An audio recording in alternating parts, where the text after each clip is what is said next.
If you're trying to improve your golf scores, there's one really important part of the game you need to focus on, and that's going to be putting. It's a huge part of every single hole. And if you're trying to improve your putting, you might have spent a long time grinding in your stroke, working on your positions, your pace control, and you're getting the ball rolling towards the hole.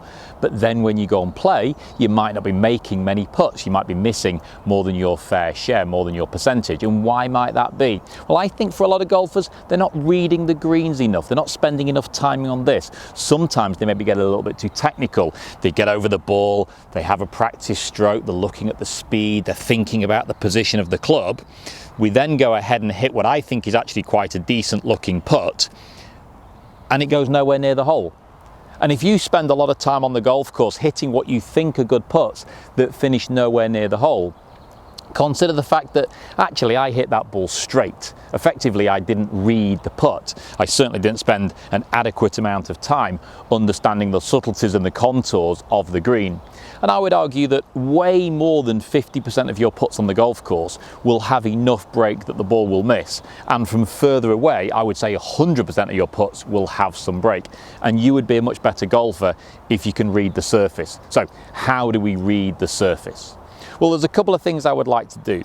The first thing I'd want to do is get down nice and low. We want to get down low because we can see a few more of the contours. So the classic thing you see most of the tour pros doing is come down behind the ball and they'll get down nice and low and they'll spend a couple of seconds getting low to have a look at the surface. Sometimes you'll even walk off the edge of the green to go and have a little look.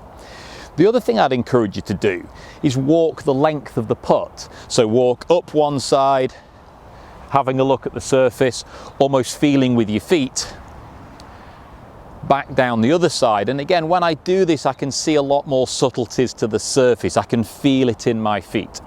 And here's a top tip. If you're not sure, imagine I were to throw a bath of water on the green and just think about which way the water would run.